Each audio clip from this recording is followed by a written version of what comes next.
Muy bien, buenas tardes. Bienvenidos a todos a esta nueva sesión del curso de Patología en Red del mes de junio. Como siempre, empiezo agradeciendo a Fundié y con Sandra como la cara más visible, la que siempre está en todos estos eventos. Como siempre, estoy desde el Salón de Telemedicina del Cruce. Hoy me acompaña Dayana. Y también agradezco a Gador por apoyar este evento desde que empezamos hace un par de años. Hoy tenemos dos temas, creo que los dos son importantes, tienen un espectro diferente. Manuel Barbero, que es el primero que va a hablar, se va a referir al tratamiento de la ascitis. Obviamente este es un tema que ustedes manejan todos los días, pero siempre hay cosas para cambiar, cosas para optimizar y refrescar este tema es muy importante para la práctica clínica de la hepatología.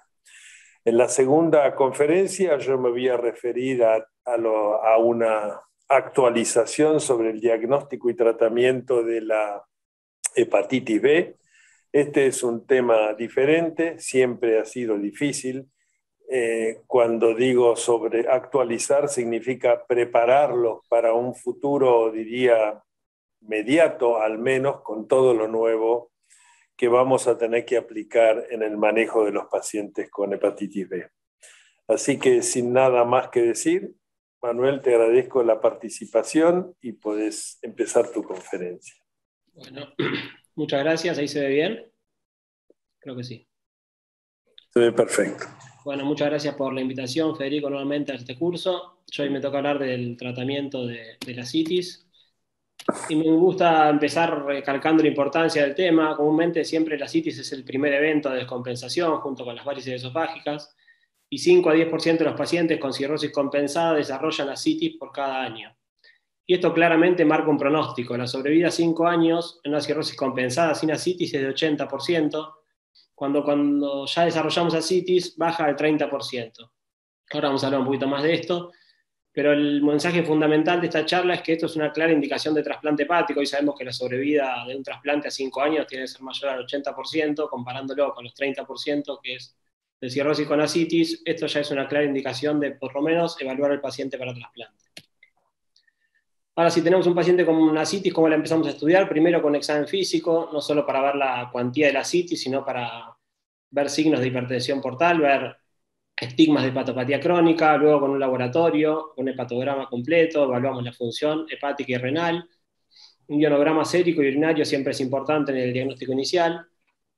Una ecografía nos va a servir para ver el aspecto del hígado, si el paciente vamos llegando al diagnóstico de cirrosis o tenemos que pensar en otra etiología, incluso el vaso también lo podemos ver, si hay esplenomegalia. Y el Doppler siempre es importante para descartar otras etiologías de hipertensión portal, como puede ser un Buchiari o una trombosis de la porta.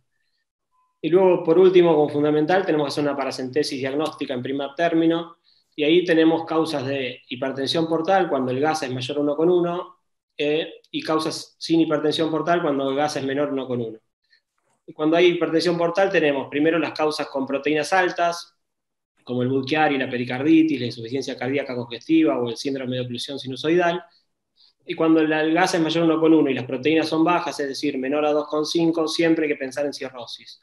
Cuando tenemos un diagnóstico claro de cirrosis, no es necesario realizar otras determinaciones como amilasa, citología, micobacterias y demás. Ahora bien, cuando no tenemos hipertensión portal, es decir, que el gradiente da menor a 1,1 y tenemos proteínas altas, tenemos que pensar en patología peritoneal como la tuberculosis o la carcinomatosis. Cuando tenemos proteínas bajas, siempre pensamos que lo estamos perdiendo por algún lado, o sea que hay que pensar en el síndrome nefrótico. Cuando hablamos de la fisiopatología de la ascitis, siempre tenemos que pensar en estos dos pilares, la hipertensión portal y la vasodilatación esplácnica.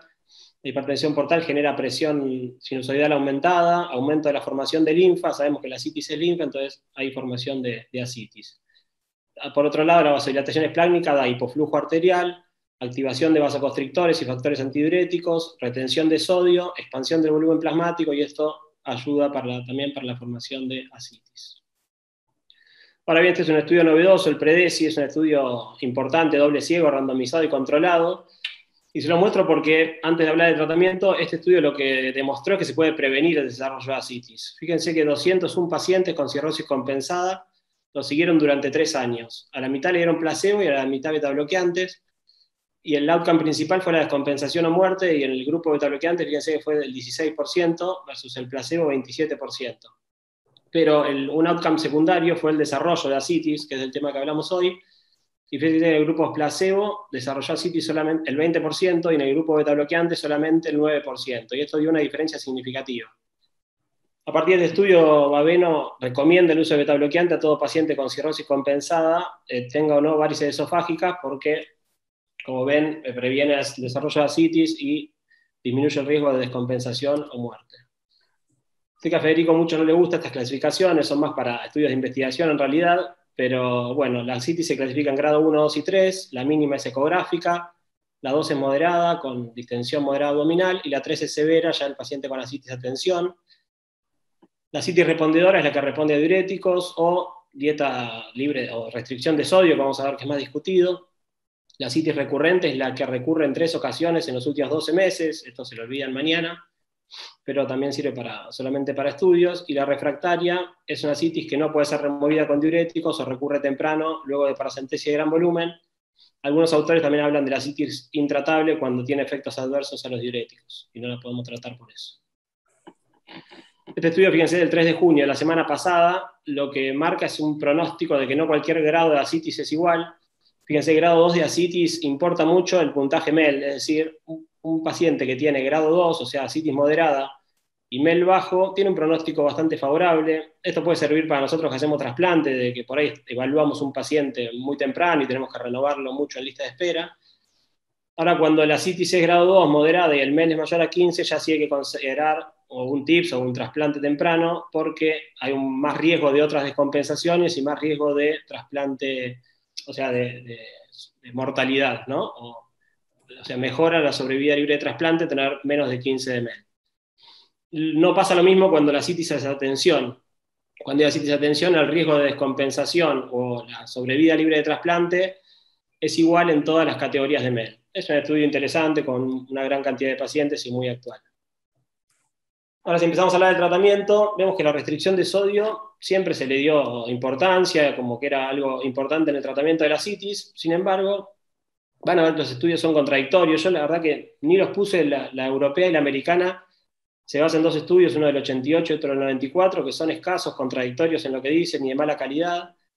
Por lo tanto, esto de restringir el sodio a 2 gramos por día, y lo que dice la europea es que de los pacientes que recién comienzan con ascitis, el 10% se curan restringiendo el sodio en la dieta. Pero la verdad es que ningún estudio esto lo pudo demostrar recientemente. Sin embargo, sí se sabe que tiene muchas desventajas decirle a un paciente que deje de comer con sal, sobre todo en el contexto del trasplante. Que induce falla renal la dieta restrictiva en sodio es un poco contradictoria a la evidencia, y la hiponatremia también, pero a ver, el estudio más grande que nombran las 2 guías es este del 2015, que es una encuesta, o sea, fíjense, la evidencia de este tema es malísima. Esta encuesta lo que marca es que los pacientes que cumplían con la dieta, es decir, con bajo en sodio, 79 milimoles litro día, 1.300 calorías consumían por día, era un grupo de 37 personas.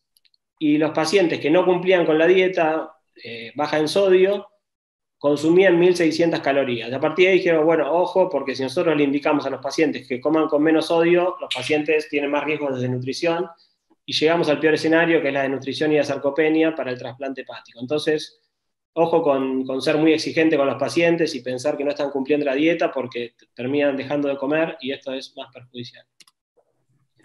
Ahora, cuando hablamos del tratamiento en sí, farmacológico, siempre la base son los diuréticos y la espironolactona y la furosemida de primera línea. La espironolactona sabemos que es un antagonista de la aldosterona, que actúa en el túbulo distal, incrementa la natriuresis y retiene potasio. Siempre se inicia con 100 miligramos por la mañana, se puede incrementar según las guías cada 72 horas, la verdad que es raro que nosotros veamos al paciente a los 3 días y ya le aumentemos la dosis. Pero bueno, es lo que está recomendado, que si no hay pérdida de peso o hay natriuresis inadecuada, podemos ir subiendo, y un máximo de 400 miligramos días, que también es una dosis rara en la que lleguemos. La furosemida es un diurético de asa que causa marcada natriuresis y diuresis. Siempre hay que asociarlo con espironolactona. Si la damos aislada, o sea, la furosemida sola, podemos generar mucha hiponatremia e hipocalemia, sobre todo a los pacientes, y es peligroso.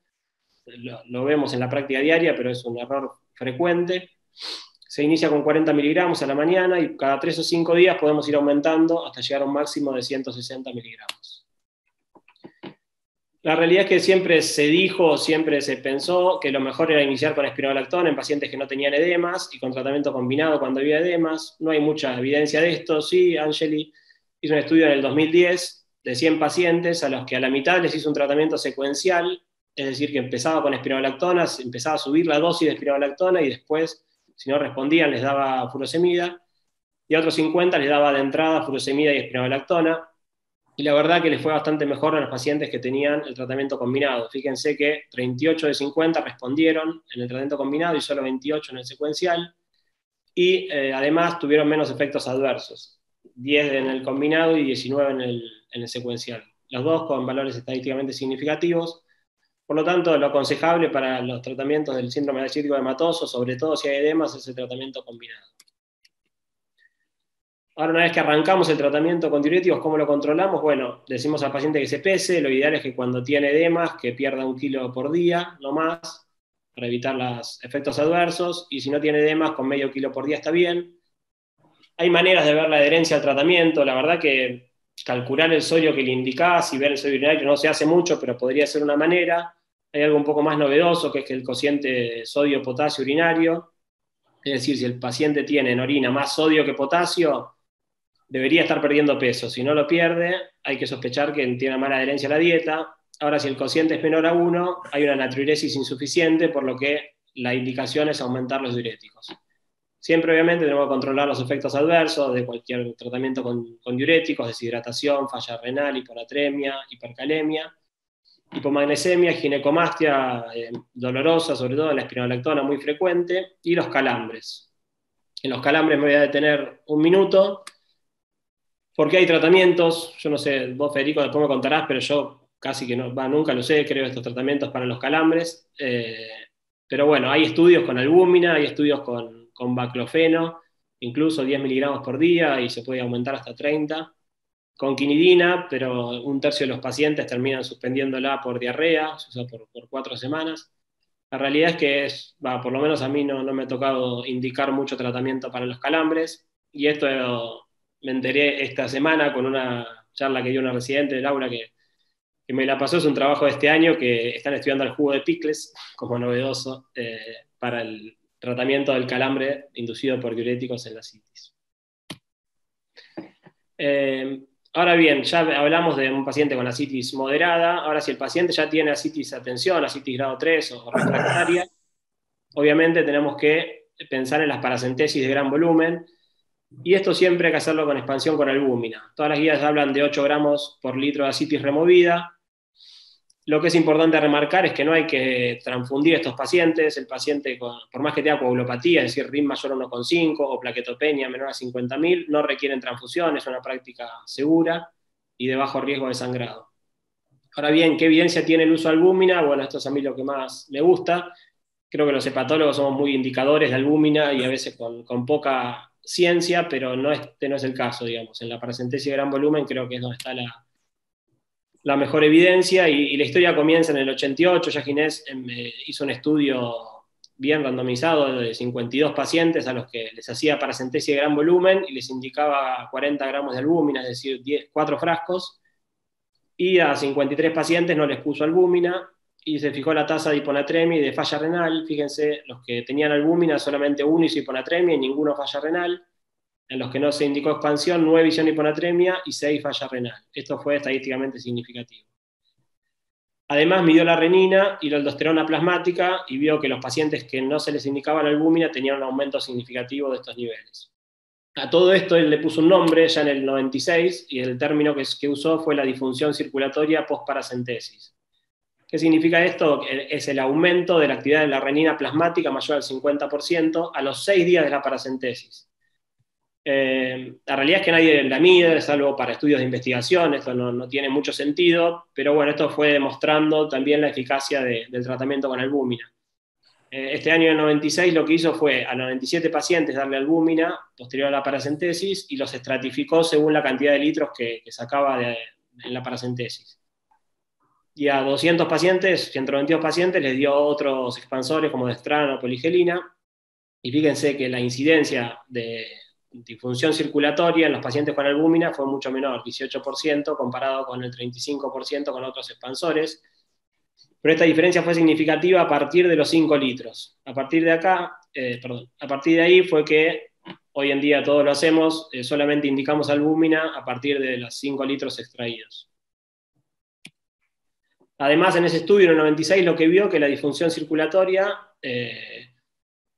digamos, no tener disfunción circulatoria mejoraba la sobrevida de estos pacientes de manera estadísticamente significativa y además se reinternaban menos. O sea que este fue un estudio que marcó también un punto de quiebre. Esto fue confirmado del todo en un metaanálisis que le puse los dibujitos porque se ve clarísimo que en todos los estudios analizados del metaanálisis, que en total sumaba más de 1.200 pacientes, la ventaja de la albúmina contra otros expansores es muy clara. Fíjense, todos los cuadros de la línea para este lado hablan de que la albúmina es mejor tanto en disminuir la mortalidad como en la disminución de la disfunción circulatoria. Este estudio de Bernardi del 2012 ya también terminó de confirmar la ventaja de la albúmina contra otros expansores. Entonces, si tenemos disfunción circulatoria post-paracentesis, vamos a tener más tasa de insuficiencia renal, más tasa de hiponatremia dilucional, de encefalopatía hepática, aumenta también la tasa de recurrencia de la citis y además reduce la sobrevida. Todo esto lo podemos evitar con la albúmina y esto está recontra comprobado. Este es un estudio más para países en desarrollo, interesante como nosotros, que a veces no contamos con toda la cantidad que queremos de albúmina. A mí me pasa, no en el cruce, pero sí en algún otro lugar que trabajo, en otros sanatorios más chicos, que cuando querés pedir albúmina te ponen trabas y no te dan todo lo que quieras. Este estudio lo que hizo Alessandria fue decir, bueno, quiero reducir los costos, la dosis inicial de albúmina estudiada fue casi caprichosa porque se empezó a expandir así. Entonces él lo que quiso probar es que con menos dosis podías también disminuir la disfunción circulatoria y la verdad que hizo un estudio interesante con pocos pacientes, con 35 de cada lado, a los que a la mitad le puso la mitad de la dosis, es decir, 4 gramos por cada litro extraído. Y en el estudio no hubo diferencias significativas ni en difusión circulatoria, ni en insuficiencia renal, ni en hiponatremia, en sobrevida, ni en requerimiento posterior de paracentesis. O sea que el mensaje es, en países pobres como nosotros, aunque no contemos con toda la dosis que dice la guía europea o americana, le pongamos lo que tengamos, va a surgir efecto seguramente, o por lo menos no va a ser tan mal como no ponerle nada. Bueno, ya terminamos un poco el tema de las paracentesis de gran volumen, y quizás lo más novedoso de estos últimos años es el tema del tratamiento semanal de la citis, que ya Romanelli en el 2006 publicó un estudio. La verdad que pasó mucho tiempo hasta que se siguió estudiando, se estudió en serio este tema, pero este estudio ya era interesante, que estos pacientes se dividieron en 50 por cada grupo, todos con ascitis obviamente, y a la mitad le pusieron albúmina, son 2 ampollas y media de las que usamos nosotros por semana. Lo siguieron durante casi 5 años y el tratamiento con albúmina mejoró la sobrevida, los pacientes tenían menos recurrencia de ascitis.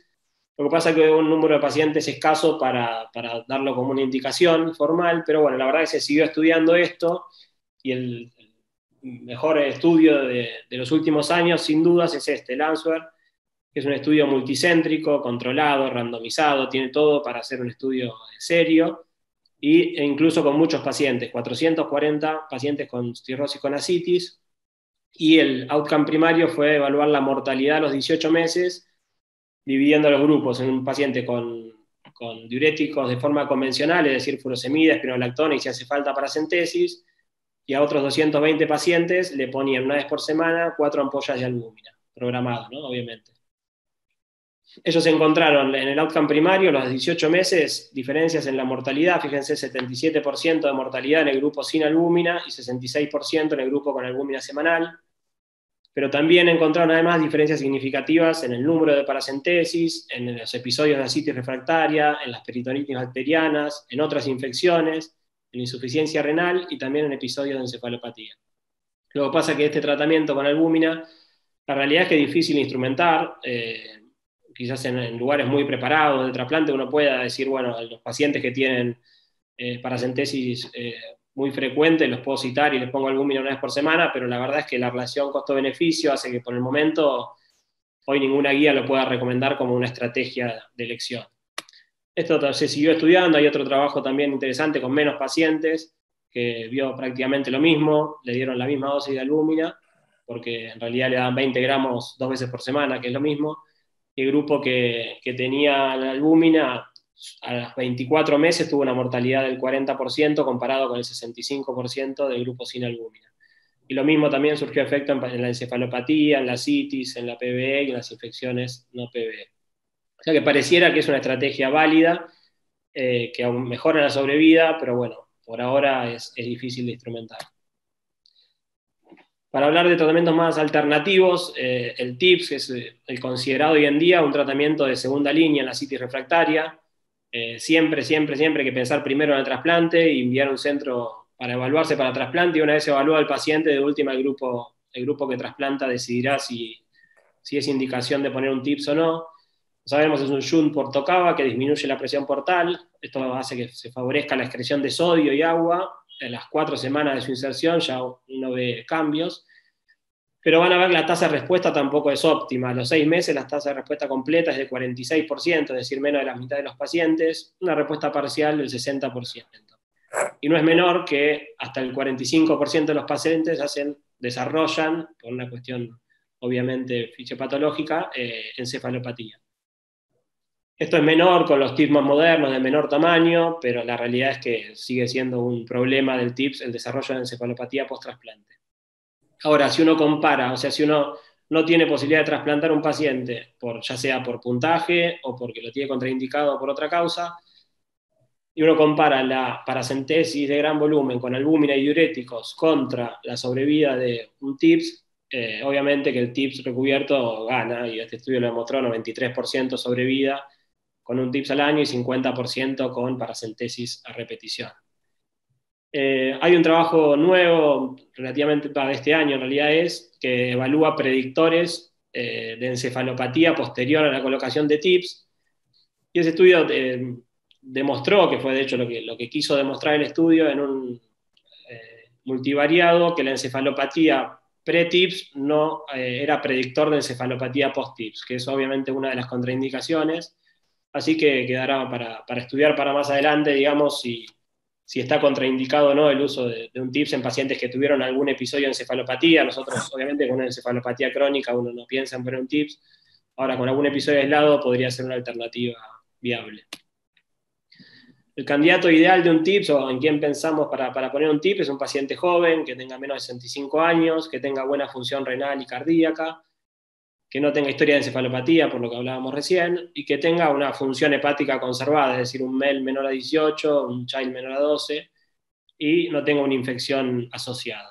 Está contraindicado en un MEL mayor a 18, en hipertensión pulmonar, insuficiencia cardíaca, alguna obstrucción biliar, y en quistes hepáticos múltiples por un tema de la técnica.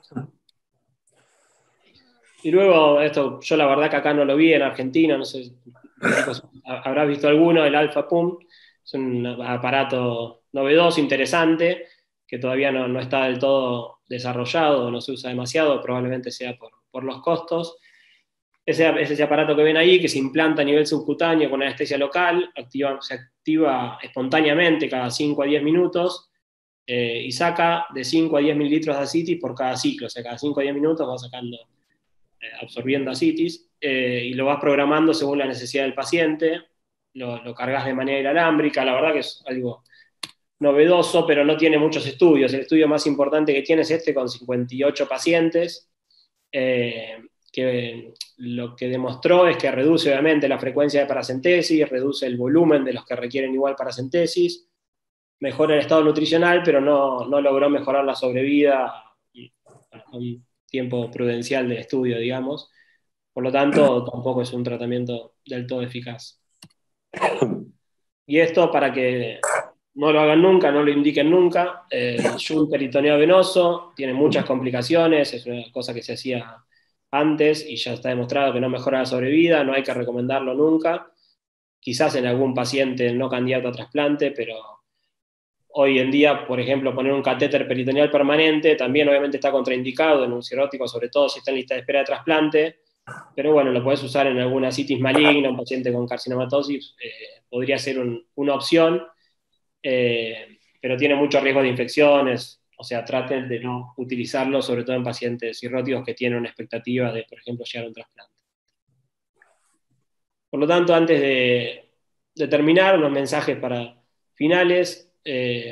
Siempre hay que estudiar la citis antes de empezar un tratamiento, o sea, no le pongan un diurético a un paciente que sospecha cirrosis, siempre sacar una muestra, evaluar la etiología. Siempre la cirrosis es la causa más frecuente, el 90% de las ascitis con hipertensión portal son por cirrosis, pero no es la única, por lo tanto hay que estudiar completo al paciente con una paracentesis sobre todo. La restricción de sodio tiene una eficacia discutible y un riesgo alto de desnutrición y sarcopenia, que puede llevar al paciente incluso a perder la oportunidad de trasplante. La primera línea de tratamiento de diuréticos, como ya saben, es con espironolactona y furosemida de forma combinada. El uso de albúmina en paracentesis de gran volumen es mandatorio. Se puede no ser tan estricto con la dosis recomendada, pero siempre hay que tratar de ponerle algo de albúmina al paciente, que le sacamos más de 5 litros.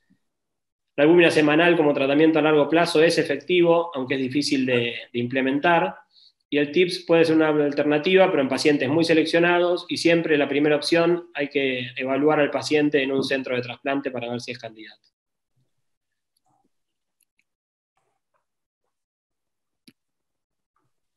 Bueno, Manuel, muchas gracias. Si alguien quiere hacer una pregunta, háganla por el chat. Yo, mientras tanto, te hago algunas conceptuales.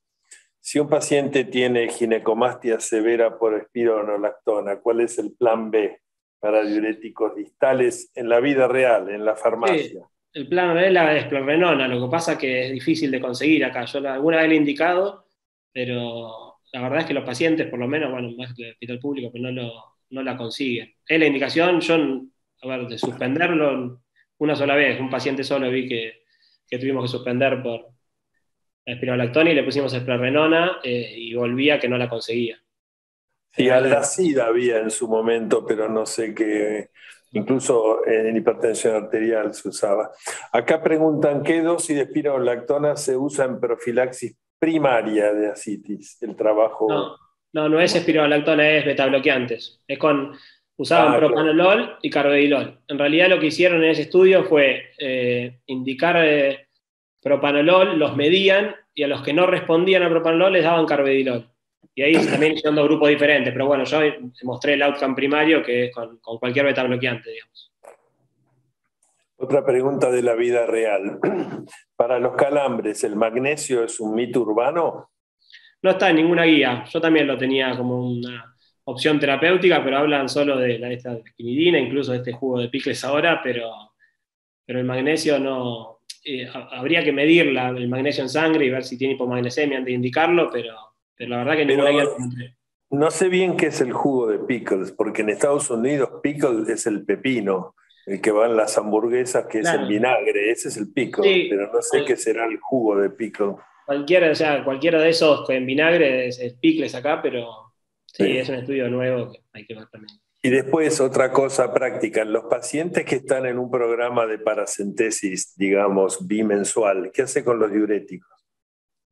No, generalmente si ya el paciente tiene ascitis refractaria o que no responde al tratamiento con diurético, lo suspendemos.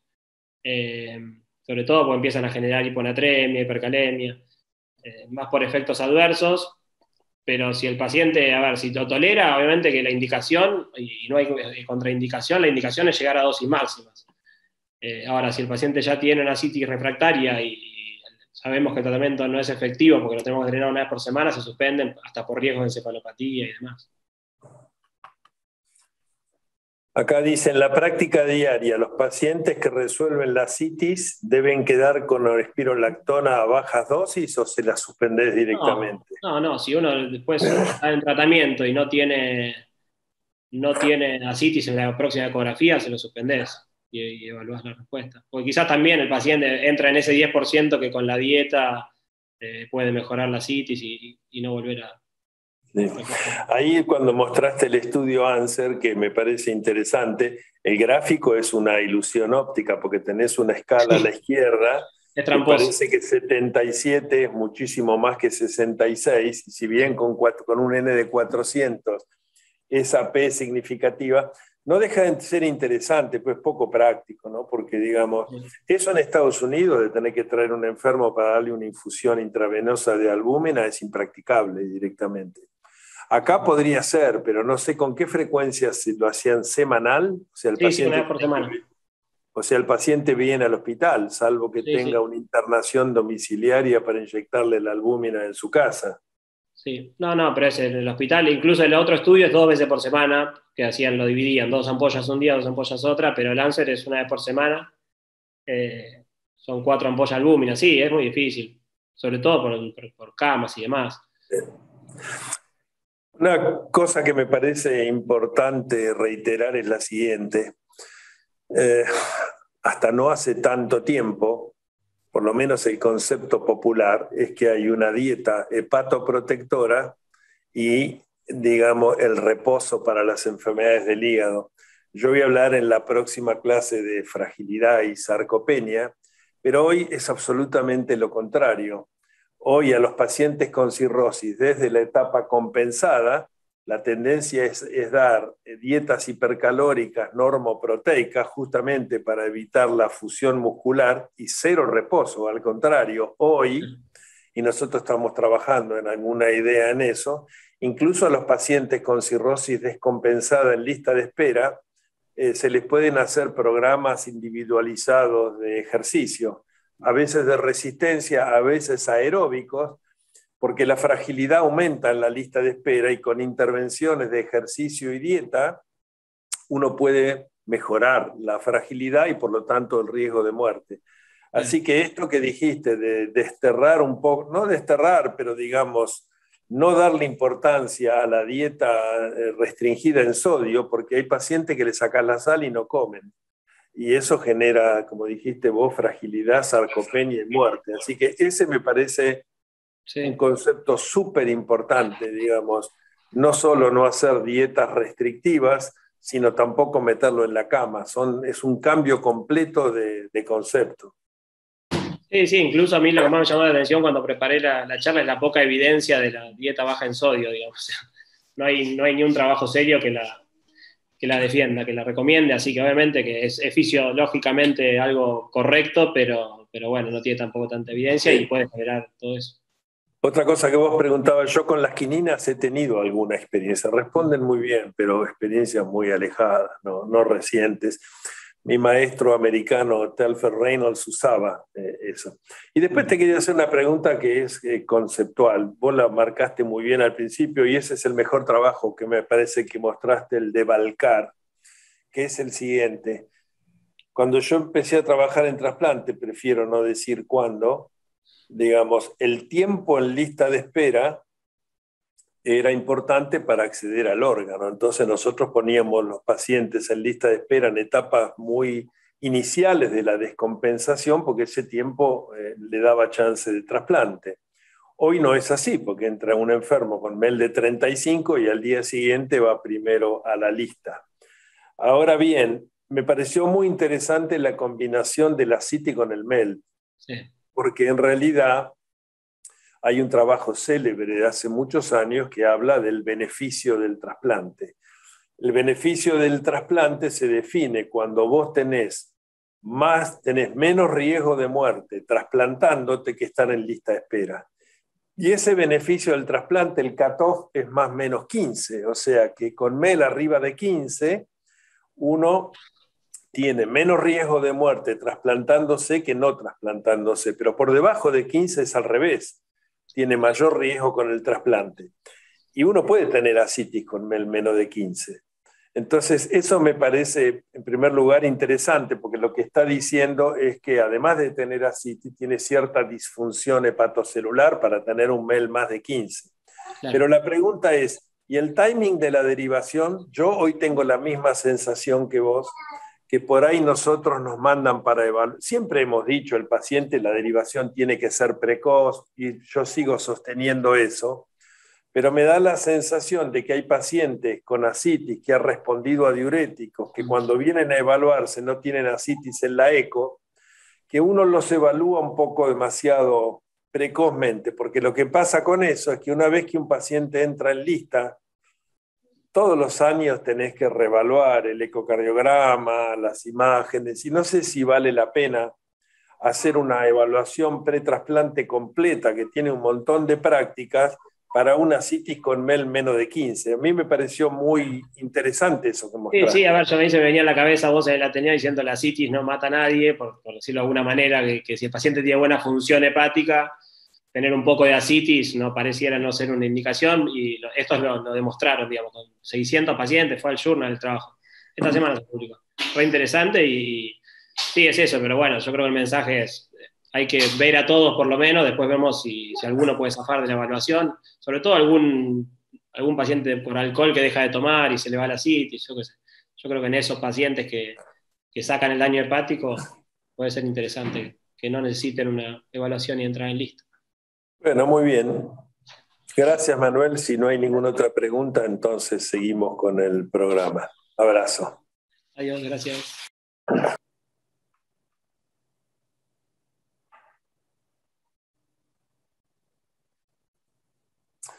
Bueno, me toca seguir a mí. Como dije, yo voy a contar algunas novedades sobre el diagnóstico y tratamiento de la hepatitis B. La hepatitis B siempre ha generado dificultades. A ver, ¿qué pasó? Ahí no está proyectando. Ahí está, ahora sí. Siempre ha generado dificultades. Históricamente ha sido muy difícil para los generalistas que se hacen un embrollo simplemente con los marcadores serológicos, virológicos. Para los gastros que tienen mucho el tubo en la mano y que no los motiva mucho la hepatitis B, fue y será un tema difícil. Pero es adverso también para algunos hepatólogos cuando uno llega a la lupa fina de este tema, como vamos a hacer hoy. Pero, como en otras áreas de la vida, con estudio y paciencia, a la larga todos se sentirán cómodos con el virus B, que básicamente es un virus fascinante e inteligente, porque fue descubierto hace décadas y todavía no le hemos encontrado la vuelta. Vamos a hablar de diagnóstico y tratamiento. De diagnóstico de lo que ya sabemos, voy a hablar muy poco. Como ustedes saben, tenemos todos los marcadores serológicos, todos los sistemas antígeno-anticuerpo, tenemos la carga viral, el DNA y los genotipos. Pero todos estos marcadores que usamos hoy para diagnosticar y seguir a los pacientes son más informativos y de monitoreo que predictores. Si tenemos una carga viral negativa, eso nos dice, el virus no replica, pero no nos dice nada más, porque si suspendemos el tratamiento, la mayor parte de los pacientes vuelve para atrás. Es decir, hoy hay una gran necesidad de tener nuevos marcadores biológicos que nos reflejen otra cosa, que nos digan cómo es el estado replicativo del virus en los hepatocitos y el estado transcripcional del triple cDNA, como vamos a ver ahora. Hoy todo se centra en el DNA, en el triple cDNA, y ninguno de estos marcadores clásicos nos informa de eso, de cómo está el virus en la célula hepática. Y a eso me voy a referir después. Lo único que voy a decir sobre lo convencional, y ya lo mencioné también al actualizar la hepatitis C, que hoy estas pruebas rápidas con una gota de sangre, una punción del dedo, como se ve en la foto, nos permite detectar todos los antígenos y anticuerpos, pero también, y estos son estudios más recientes, nos permite detectar, cuantificar y secuenciar el DNA viral.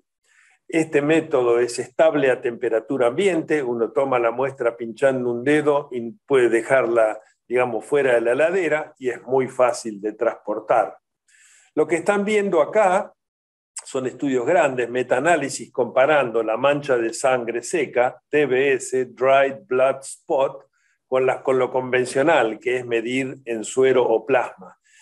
Y ahí tienen para antígeno de superficie, para DNA del virus B y para RNA del virus C, y ustedes pueden ver que la sensibilidad y la especificidad son muy buenas. O sea, lo más bajo es 95% en sensibilidad para la carga viral del virus. Es decir, en lugares donde no hay laboratorios de alta complejidad, este método es un método valioso, sobre todo para estudios epidemiológicos. Vamos a hablar del tratamiento, de lo que hacemos hoy, o sea, lo nuevo de lo que ya sabemos, de lo que hacemos hoy. Sabemos, digo, o deberíamos saber. Entonces, están las guías de la ESLD, están las guías de la europea. Esta es más reciente, es parecido, es un panel de hepatólogos norteamericanos. El primer autor es Paul Martin, un buen amigo. Y esto lo vamos a pasar rápido, porque en realidad lo que sabemos hoy, que todo paciente que tiene una carga viral significativa, que hoy se define mayor o igual a 2.000 unidades internacionales y que tiene elevación de la ALT, debe ser tratado. ¿Qué pasa con los pacientes que tienen carga viral alta pero ALT persistentemente normal, los que se llaman antes o en la etapa de infección, como define la europea, portadores, como se le decía antes, DNA positivo, transaminasas normales? Bueno, ahí el tratamiento debe ser individualizado, aunque la mayoría no se tratan. ¿A quién debería tratar uno? Bueno, a alguien que lo adquirió por transmisión vertical y ahora tiene una edad mayor de 45 años. Yo trataría a alguien que tiene historia familiar de hepatitis B y HCC, y hay otros factores de riesgo, pero en general son más los que no se tratan que los que se tratan. ¿Con qué tratar? Ustedes ya saben esto. Están las drogas aprobadas, el interferón, el entecavir y el tenofovir en sus dos formas, la forma clásica y el tenofovir alafenamida, que llamamos TAF. El interferón es una droga que tiene beneficio en un subgrupo de pacientes con hepatitis B. La limitación son, como ustedes bien saben, los efectos colaterales. Pero el interferón es un tratamiento finito de 1 año que se puede seleccionar para pacientes jóvenes que tengan antígeno E positivo. El genotipo C, que no es el más frecuente en la Argentina, define los mejores candidatos. Carga viral baja se define como baja, es un montón, menos de 200 millones, y por supuesto que tengan transaminasas altas. Este subgrupo de pacientes se puede beneficiar con el interferón más allá de los efectos colaterales. La enorme mayoría de los pacientes hoy se tratan con NUCs. Estos postulados son los generales. No hay que usar entecavir si un paciente fue tratado previamente con LAM, porque genera resistencia. De las variantes del tenofovir, el TAF es preferible al tenofovir convencional, y esto es porque tiene menos efectos colaterales, excepto para el bolsillo. Y hoy uno debería convertir, ya independientemente de lo económico, de TDF a TAF, en pacientes con un filtrado glomerular que no es súper normal, o en aquellos que tienen riesgo aumentado de osteopenia, hipertensión, de diabetes o de edad más de 50, sobre todo porque hipertensión, diabetes y edad generan aumentan el riesgo de nefropatía, y el tenofovir común genera esta tubulopatía. Este es un tema interesante. Cuando uno da NUCs, ¿lo da por cuánto tiempo? Bueno, en cirróticos uno lo da y nunca lo suspende. En los pacientes antígeno E positivos, uno trata hasta que el paciente se lo convierte de E anti-E, y una vez que eso ocurre lo mantiene por 12 meses. Eso se llama consolidación. Pero es en los pacientes con hepatitis crónica E negativa donde se da la controversia. Hay algunos autores que dicen uno empieza el tratamiento y lo mantiene solamente hasta que pierda el antígeno de superficie, lo cual ocurre en la minoría. Pero hay otra gran tendencia hoy, que en pacientes con hepatitis crónica E negativa que no tienen fibrosis, puede intentarse la suspensión a los 5 años, especialmente si esos pacientes tienen un antígeno de superficie cuantitativo menor de 100 unidades internacionales, y esto lo vamos a ver en más detalle. Si uno suspende los antivirales y todo vuelve para atrás, uno puede reiniciar con la misma droga, porque es un brote, pero no es por resistencia, sino por haber suspendido la droga. Entonces, este es el mayor dilema que hay hoy en día. ¿Qué pasa con los pacientes con hepatitis crónica E negativo que tienen DNA negativo sostenidamente durante, por ejemplo, 5 años? ¿Uno mantiene el tratamiento en forma indefinida o lo suspende? Y bueno, esta es una visión que ha adquirido mucho peso hoy. Mantener a largo plazo es caro, estos no son remedios baratos, largo plazo es 10, 20 años. Cuando uno tiene cualquier tratamiento por un periodo tan largo, hay riesgo de no adherencia. Muchos pacientes no quieren tomar estos remedios en forma indefinida. Y por otro lado, uno sabe, y sobre todo en pacientes sin fibrosis, que suspender es factible, es seguro, porque si hay un rebrote en un hígado no cirrótico, no va a pasar nada, pero además lo más importante de todo es que suspenderlo genera una respuesta inmunológica que puede terminar con la seroconversión del antígeno de superficie, perder el antígeno de superficie, que es el efecto más deseado con el tratamiento actual. Por lo tanto, ha pasado de alguna forma de ser una opción a ser una recomendación. Y recomendación más que nada por la chance de perder el antígeno de superficie. Si ustedes miran las tasas de seroconversión del antígeno de superficie en la columna de la derecha, esto sin tratamiento, digamos, manteniendo el tratamiento en forma indefinida, es menos de 10% a los 5 años, y ustedes pueden ver en estas series, todas asiáticas, tratados con distintos NUCs, que la tasa llega hasta el 36%, o sea, más de un tercio de los pacientes, al suspender los NUCs después de estar años con DNA negativo, pierden el antígeno de superficie. Muy bien, hoy podemos usar entecavir o podemos usar tenofovir. ¿Cuál es mejor? Bueno, ya empieza a haber muchos estudios comparativos. Este es un metaanálisis con miles de pacientes, 28 estudios. Y ustedes pueden ver que a diferentes intervalos que van desde el año hasta los 96 meses, el tenofovir tiene más potencia antiviral que el entecavir, tanto más como el 50%, un odds ratio de 1.5. No hay diferencia entre usar el tenofovir común y el TAF respecto a la potencia antiviral. Ahora, si por cualquier motivo, por ejemplo, resistencia, uno suma combinadamente el tenofovir y el entecavir, eso es más potente que el tenofovir solo, 50% más potente. O sea, en cuanto a la potencia antiviral, las dos drogas son muy buenas, el tenofovir es algo más potente. ¿Qué pasa cuando uno compara los dos NUCs respecto al riesgo de cáncer? Y bueno, acá otro metaanálisis grande, 1.600 pacientes con tenofovir, más de 40.000 con entecavir.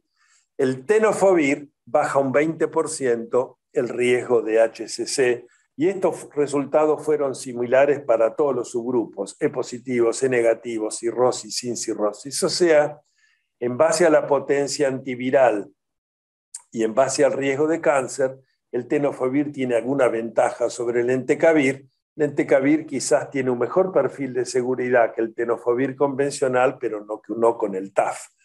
Ahora, cuando uno tiene un paciente con tenofovir y con una respuesta virológica muy buena, ¿hay que pasarlo a TAF o no? ¿Es seguro? Bueno, este es un estudio de Lampertico, un estudio controlado. Tomaron 540 pacientes tratados con tenofovir, a la mitad le siguieron con el TAF y a la otra mitad los convirtieron al TAF.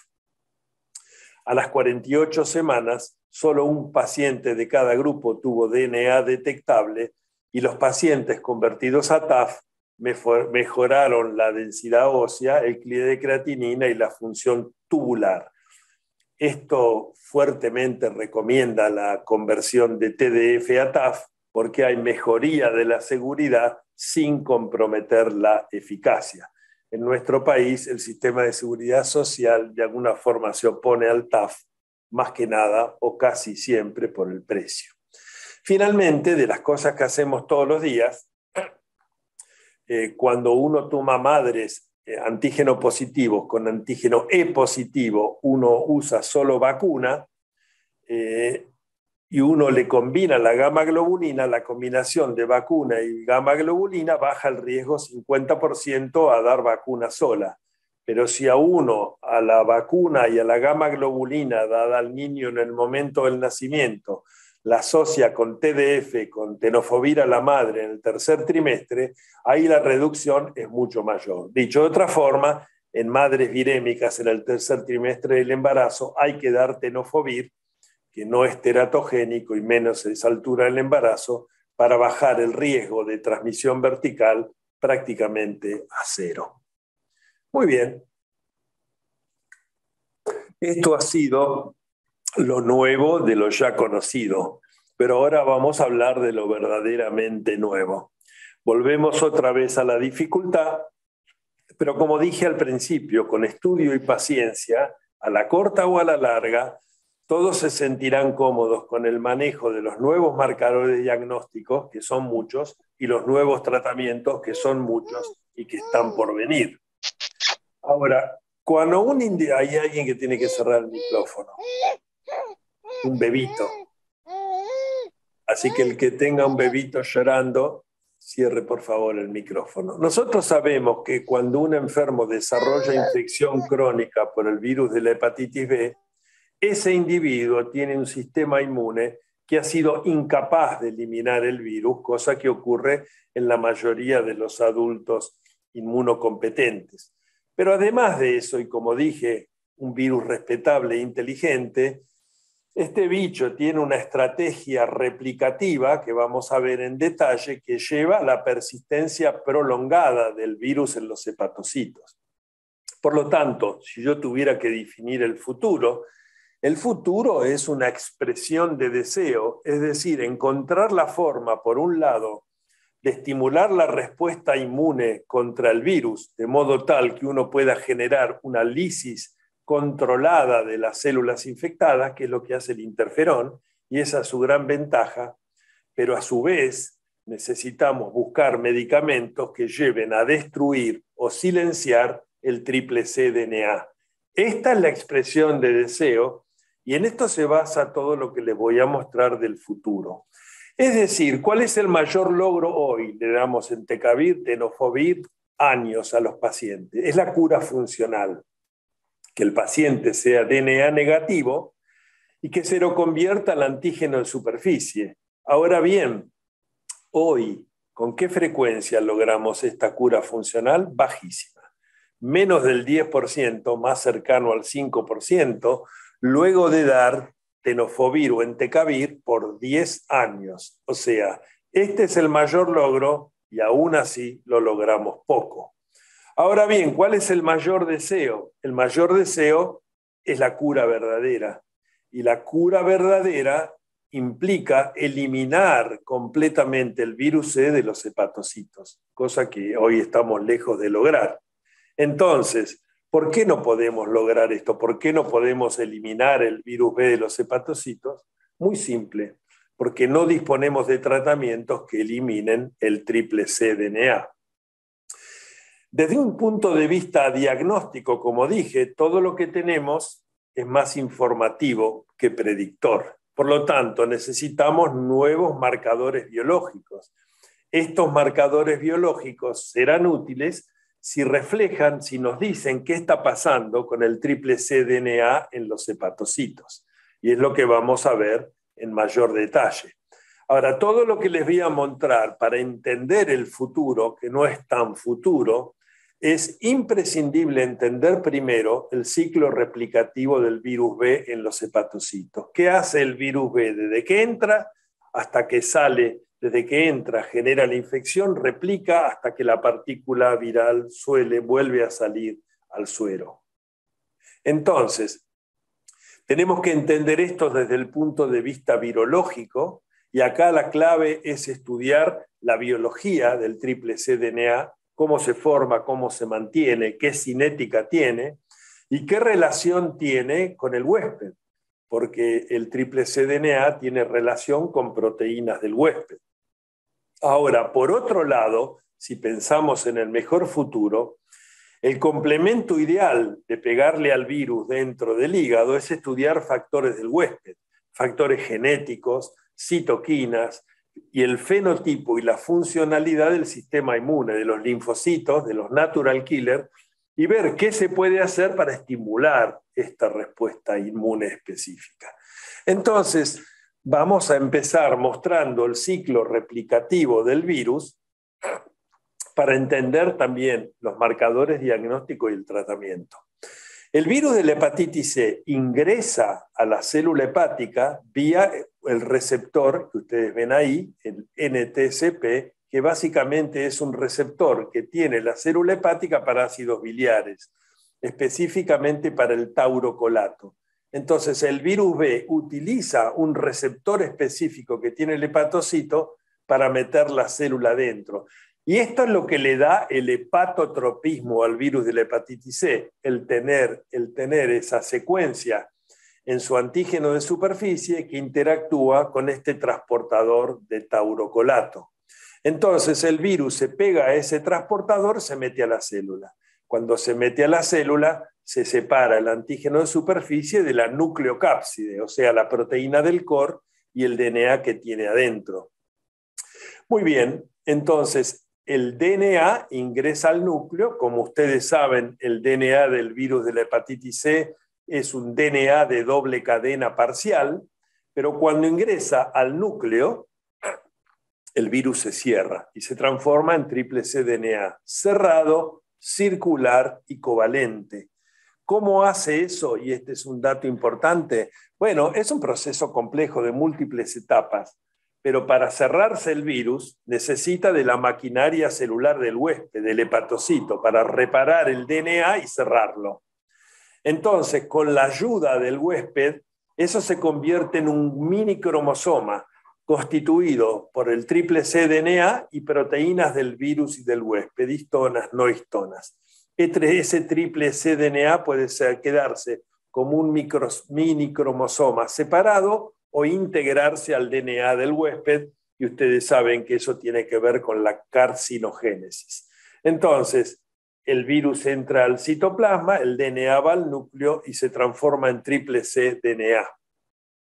Ese triple cDNA, y ahora vamos a ver esto en detalle, produce distintos RNA mensajeros. La transcripción del triple cDNA produce distintos RNA mensajeros. Ahora lo vamos a ver en detalle, uno para el antígeno de superficie, otro el RNA pregenómico, a volver a formar DNA, que se transcribe junto con la proteína del core. Como ustedes pueden ver abajo a la derecha, la proteína del core encapsula al RNA pregenómico que se vuelve a convertir en DNA y luego se forma el DNA. Pero lo que ustedes están viendo acá es donde actúan los NUCs. El entecavir y el tenofovir inhiben la transcriptasa reversa, es decir, impiden que el RNA vuelva a DNA. Pero fíjense que los NUCs actúan distalmente a todo lo que hace el triple cDNA. Entonces, los NUCs bloquean la transcriptasa reversa, el DNA se hace negativo, pero al haber triple cDNA sigue produciendo todos estos RNA mensajeros. Y todos estos RNA mensajeros expresan actividad del triple cDNA. Por lo tanto, uno suspende los NUCs, todo vuelve para atrás. Entonces, ¿qué nos pasa hoy? Bueno, con los tratamientos logramos una supresión sostenida del DNA. Pero eso no nos permite, el DNA negativo no nos permite evaluar el estado replicativo y transcripcional del triple cDNA en los hepatocitos, que es el reservorio que queremos eliminar. Y por lo tanto, luego de suspender el entecavir o el tenofovir, la recaída es la regla más que la excepción. Por lo tanto, mientras haya triple cDNA en el hígado que permanece ahí oculto y silente, puede haber reactivación o transmisión del virus de la hepatitis B, porque bastan unas pequeñas copias, unas pocas copias, de 1 a 5 por hepatocito, que son suficientes para generar la reactivación o la transmisión. Por eso los donantes anticor transmiten, o la sangre anticor transmite, o la inmunosupresión la reactiva a partir de pocas. Entonces dijimos, bueno, acá el enemigo es el triple cDNA. ¿Por qué no lo medimos y lo cuantificamos? Bueno, se puede hacer, pero se puede detectar solamente en biopsia hepática y no hay hasta el momento un método estandarizado ni comercializado. Entonces, si no podemos medir el triple cDNA, ¿qué hacemos? Bueno, lo que podemos hacer es detectar marcadores subrogantes del DNA. Lo que podemos medir son sus productos de transcripción, las cosas que produce el triple cDNA, que son ni más ni menos que los RNA mensajeros. Entonces dijimos que un RNA mensajero era para producir antígeno de superficie, otro para el core y otro el RNA pregenómico. Estos son los marcadores nuevos. El antígeno de superficie cuantitativo, que ya no es nuevo, que ya debe estar incorporado en el seguimiento de todos los pacientes con hepatitis B. Ahora podemos medir el antígeno core en la sangre. Esto es un revival, que es medir el anticore en forma semicuantitativa o el RNA. Es muy probable que todos estos marcadores terminen siendo una especie de panel que midan distintas cosas para que podamos predecir la evolución clínica y la respuesta al tratamiento, es decir, utilizarnos en forma combinada. Entonces vayamos ahora a tratar de entender esto. Dijimos, el primer RNA mensajero es el que produce, el que codifica el antígeno de superficie. Por lo tanto, si medimos la cantidad de antígeno de superficie, estamos midiendo indirectamente, con alguna limitación, la cantidad de triple cDNA. Si hay mucho antígeno de superficie en la sangre, hay triple cDNA en el hígado. Ustedes saben que el antígeno de superficie recubre a las partículas de core, es decir, cuando el virus replica dentro del hígado salen viriones completos, que llamamos partículas de Dehn, pero hay producción de antígeno de superficie en exceso, partículas subvirales, como es lo que ven abajo, que es lo que se usaba para la vacuna, antígeno purificado. Este exceso de antígeno de superficie que sale a la sangre vive engañando al sistema inmune que lo agota y por eso estos pacientes desarrollan tolerancia al virus. Pero entonces, primer marcador subrogante del triple cDNA, el antígeno de superficie. Cuanto más antígeno de superficie, más triple cDNA. Hoy entonces, como dije, es una prueba estandarizada, simple, barata, muy útil para seguir los pacientes junto con el DNA viral. Tiene utilidad en las distintas fases de la infección, como definieron la guía europea, la cual no voy a hablar. Los que tienen antígeno de superficie alto, al igual que los que tienen DNA alto, tienen más riesgo de cirrosis y cáncer. El antígeno de superficie complementa al DNA y a la ALT para la respuesta al tratamiento, sobre todo, como dije antes, para predecir la pérdida del antígeno de superficie, predice la seroconversión del antígeno de superficie, y cuando un paciente con hepatitis crónica E negativa tiene valores menos de 100 en asiáticos y menos de 1000 en caucásicos, uno puede intentar suspender el tratamiento. No es un marcador perfecto, porque si el virus de la hepatitis B está integrado al genoma del huésped, puede seguir produciendo antígeno de superficie sin que haya actividad replicativa. Pero hoy se lo ve como un subrogante de triple cDNA y que, como dije, es útil para seguir estos pacientes. En este estudio de Moini muy reciente, miraron pacientes que suspendían el tratamiento antiviral para evaluar la pérdida del antígeno de superficie. Como dije, la cura funcional. Ellos encontraron que los niveles basales de antígeno de superficie y la disminución rápida son muy útiles para eso. Por lo tanto, hay 3 patrones. En el patrón 1, ustedes le dan tratamiento, el DNA es negativo, pero el antígeno de superficie no baja, pueden seguirle el tratamiento, pero ahí dice claramente, considere poner al paciente en un clinical trial, porque si el antígeno no baja a largo plazo no es bueno.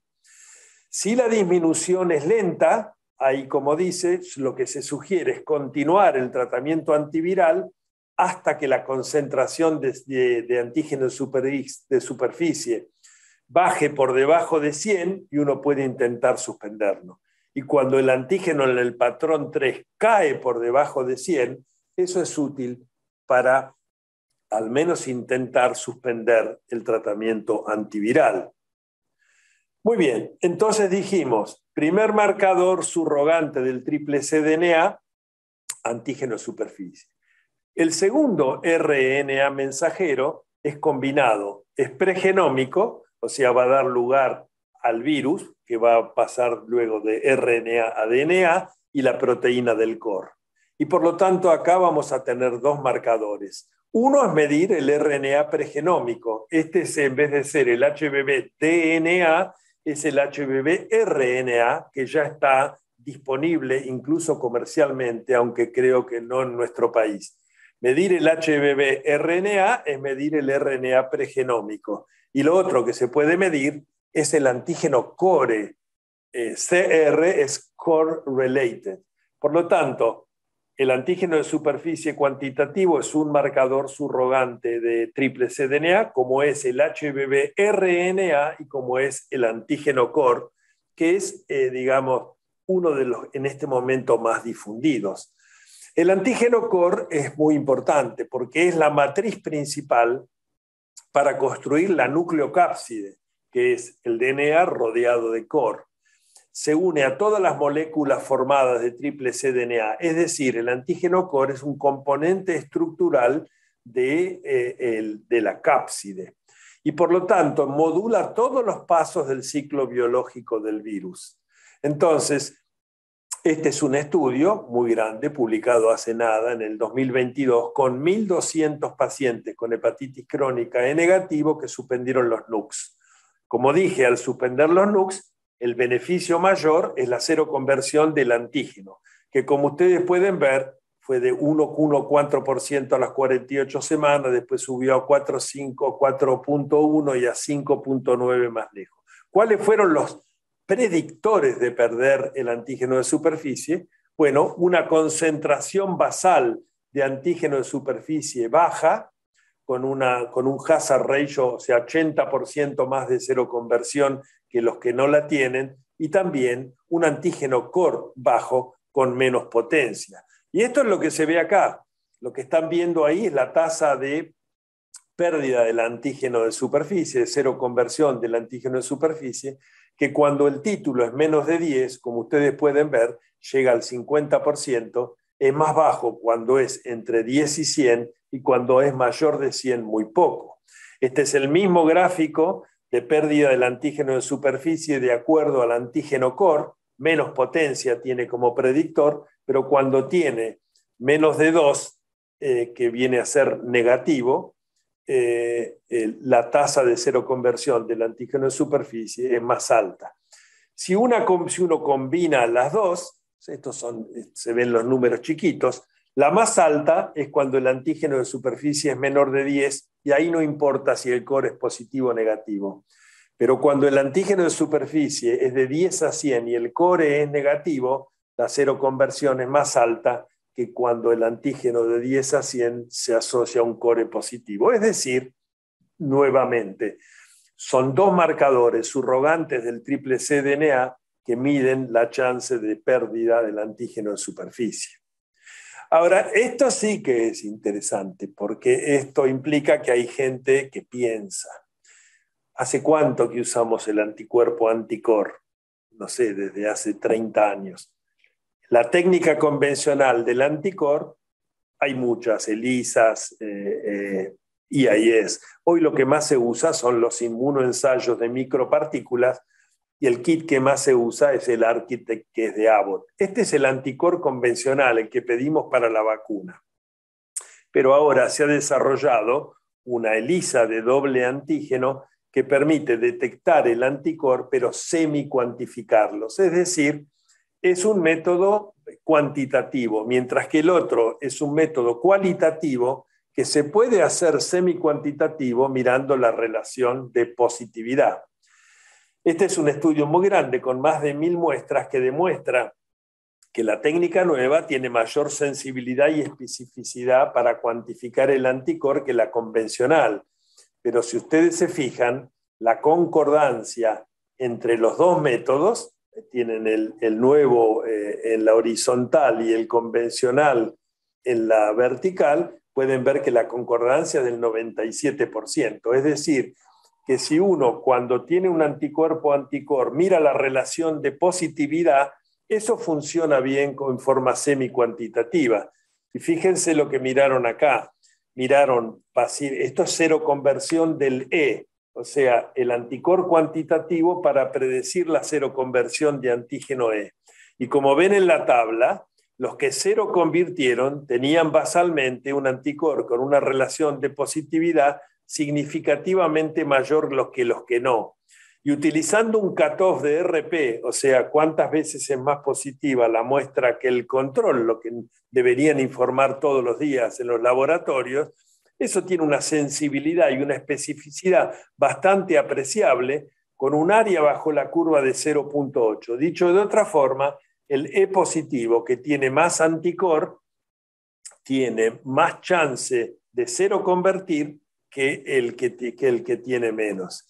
Y si miramos ahora con el ensayo, lo mismo, esto es otra vez con el ensayo común, con un cutoff de 10.8, en este caso tomaron pacientes con hepatitis crónica E negativo, con DNA detectable, les hicieron biopsia y el anticorpo se relaciona significativamente con la presencia de inflamación.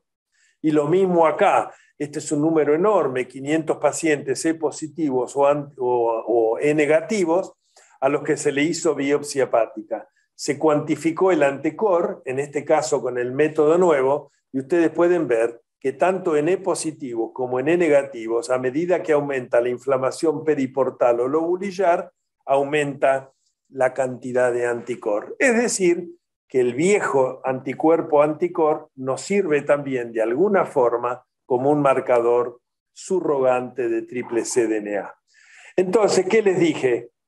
Que cuando medimos el DNA, medimos muy distalmente y que lo que podemos usar como marcadores subrogantes de triple cDNA es cuantificar el antígeno de superficie, cuantificar el antígeno core o medir el RNA del virus B más que el DNA.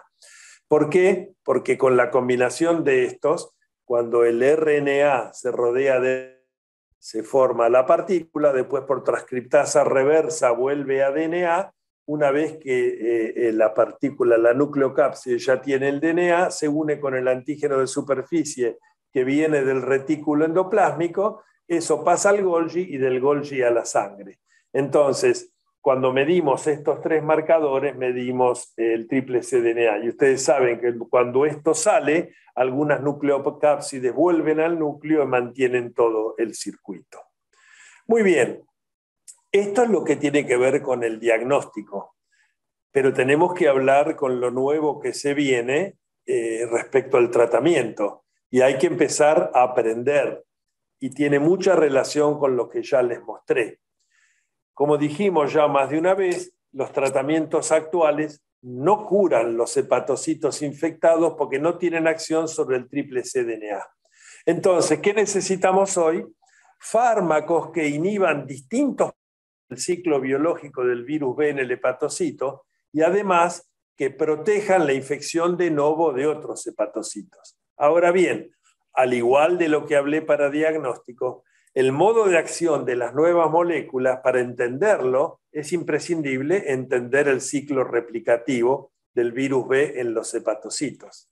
Entonces, yo no voy a mostrarles resultados porque casi todas estas drogas están en fase 1, fase 2, hay algunas en fase 3, como el Mircludex, pero la idea es no ver eso, sino entender cómo son los nuevos tratamientos. Y los vamos a ver por grupos. El primer grupo son los que inhiben la entrada al hepatocito del virus la hepatitis C, del virus la hepatitis B. Ya dijimos que el virus B entra por ese receptor del taurocolato y por lo tanto las drogas que actúan a ese nivel van a inhibir la entrada del virus a la célula. Las drogas que inhiben la entrada del virus no previenen la formación de triple cDNA, pero hacen que el virus no entre. Ahora bien, porque actúan más arriba, no actúan directamente en el triple cDNA. La droga, digamos, principal de este grupo se llamaba Mircludex-P, ya tiene un nombre comercial, bulevirtide, que es un péptido sintético de 40 aminoácidos, un pedacito de PS1, pedacito de antígeno. Por lo tanto, ese compite con el virus B, compite con el virus para entrar acá, porque compite por el receptor. Ese es el Mircludex-P. También actúan a este nivel algunos derivados de la ciclosporina, que no están en ensayos clínicos, y también el ezetimibe. Concepto entonces, drogas que inhiben la entrada del virus. Uno puede también actuar antes, si uno da gamma globulina hiperinmune B, como hacemos post-trasplante, eso se une al antígeno e impide que entre, y también se están ensayando algunos anticuerpos monoclonales. Pero primer grupo, inhibidores de la entrada, el abanderado es el Mircludex. Esta droga se ha usado y está en fase 3 en la hepatitis delta. Ustedes recuerdan que el delta circula recubierto con antígeno de superficie, y lo que se ha buscado en este ensayo es que el virus no entre a la célula. Se lo combinó con interferón. Este es un trial que presentó Heiner Wiedemeyer, donde tienen un grupo con interferón solo, dos grupos combinando interferón con el Mircludex y otro de Mircludex solo, y ustedes pueden ver que en los grupos combinados se negativiza mucho más frecuente el RNA del delta, se normalizan las transaminasas y baja el antígeno de superficie. Este es un fase 2. En este momento hay un fase 3 con esta droga que nuevamente inhibe la entrada. ¿Cuál es el segundo grupo de drogas? Bueno, drogas que pueden intentar actuar en la formación del triple cDNA. Y esto es terapia génica. Es lo que se llama Small Interference RNAs, o sea, pequeños RNA que interfieren con la síntesis del DNA. Esto puede llegar a la degradación del triple cDNA, a generarle mutaciones letales o un silencio irreversible de la expresión del triple cDNA. Acá hay que tener cuidado porque siempre que se usan RNA de interferencia, hay que tener cuidado que estos RNA no interfieran contra otros DNA del huésped que no sea el del virus y terminen teniendo efectos adversos, digamos, muy serios.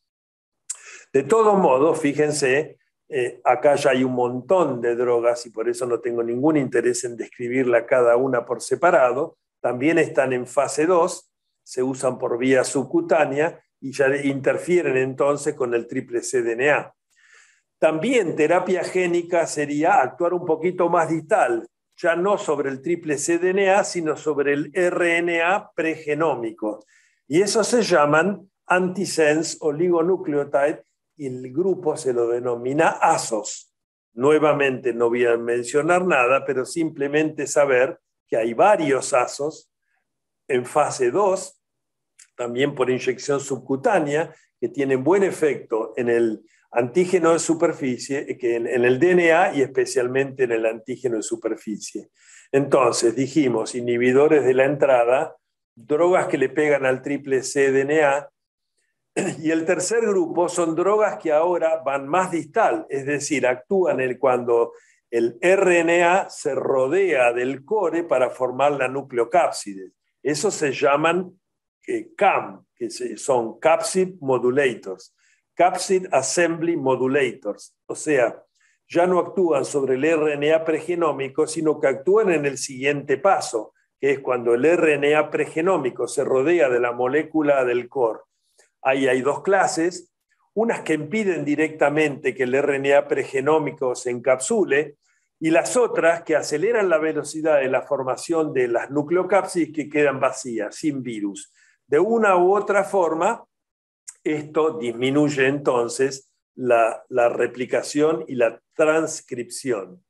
Como pueden ver acá, este es un grupo numeroso, ya hay drogas que tienen nombre comercial como el Bevicorvir, pero hay otro montón, son por vía oral y tienen también muy buen efecto. Para que vean, este es un ejemplo de una de estas drogas publicado en Gastroenterology, y ustedes pueden ver usando diferentes drogas, es un fase 1, solas o combinadas con, por ejemplo, con interferón, cómo producen una caída muy importante del DNA y del RNA para la hepatitis B. O sea, hay un montón de estas drogas ahora en ensayos clínicos.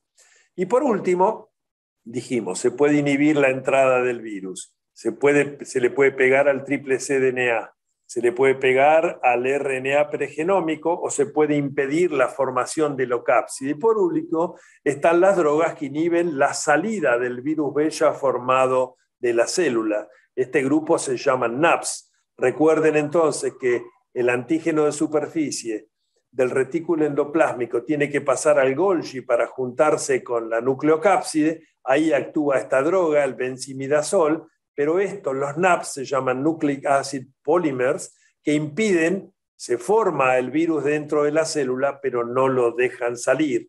Nuevamente, hay algunas de estas drogas en ensayos clínicos, son drogas inyectables, como pueden ver, muy potentes en cuanto a las dos cosas, pero simplemente fíjense todas las categorías, que es lo que básicamente tenemos que saber, que hay 4 categorías distintas de nuevas drogas que se están ensayando para la hepatitis B. Ahora, dijimos cuando empezó la charla, todas estas drogas apuntan a la destrucción o al silenciamiento del triple cDNA, pero también deberíamos actuar sobre el sistema inmune, es buscar medicamentos que estimulen la respuesta inmune específica para lograr una lisis controlada de las células infectadas. El mejor ejemplo es el interferón, que ataca a la célula infectada, la destruye, por eso trae esos brotes de transaminasas. Bueno, el sistema inmune, no voy a entrar en esto, pero las células NK, los linfocitos CD4, CD8 y los linfocitos B, todos constituyen la respuesta inmune específica que podría llevar a la destrucción del triple cDNA si destruyen las células, si la destruyen en forma controlada. Pero hay algo que es muy interesante, que cuando se producen lisis de hepatocitos, el hígado regenera y genera una proliferación compensatoria que se hace por división celular. Pero lo que es interesante es que la división celular puede ser desigual, es decir, que cuando una célula origina 2, una puede no tener triple cDNA, y eso también lleva a una disminución del pool del maldito triple cDNA. Nuevamente, este es el menú de drogas que están en ensayos también en distintas fases que actúan sobre el huésped. Ni me voy a preocupar de mencionarlas, pero todas estas drogas tienen en común la posibilidad de estimular la respuesta inmune. Por ejemplo, la ingeniería de linfocitos T es sacar linfocitos T, cambiarlos, estimularlos y volver a inyectarlos, y en forma similar las vacunas terapéuticas. Todo esto también es el segundo componente, o actuar sobre el triple cDNA o actuar sobre el sistema inmuno. Por lo tanto, y con esto termino, el futuro de la hepatitis B es muy promisorio, con la idea ahora ya no de controlar al virus, sino eliminarlo y pasar de una enfermedad controlable a una enfermedad curable.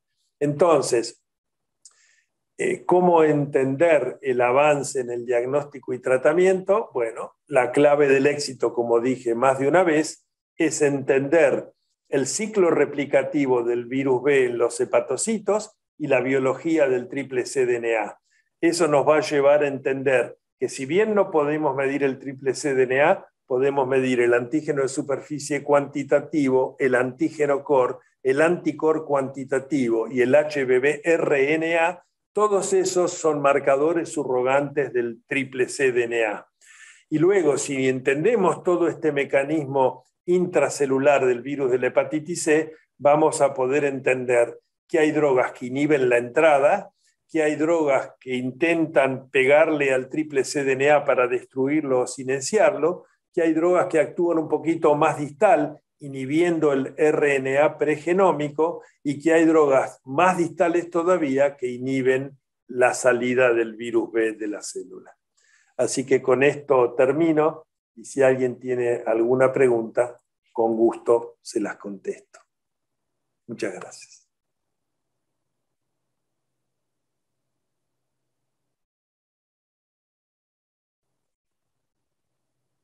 ¿Me resultó muy complejo?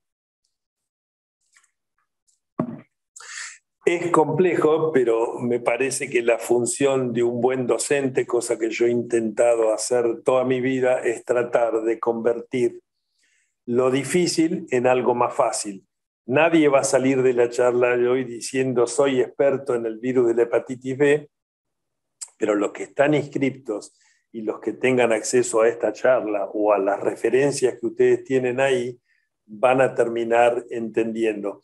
Esto no es futuro alejado, esto es, los marcadores es real, digamos, no tenemos todo en Argentina, podemos cuantificar el superficie, la determinación del core cuantitativo no es cara y va a estar muy cercana, y medir el RNA para virus B, hoy la biología molecular dejó de ser algo sofisticado.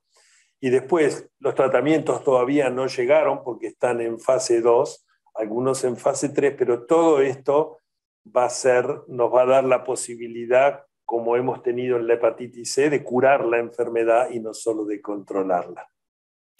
Así que, bueno, gracias por los elogios, saludos a todos, nos vemos el mes próximo.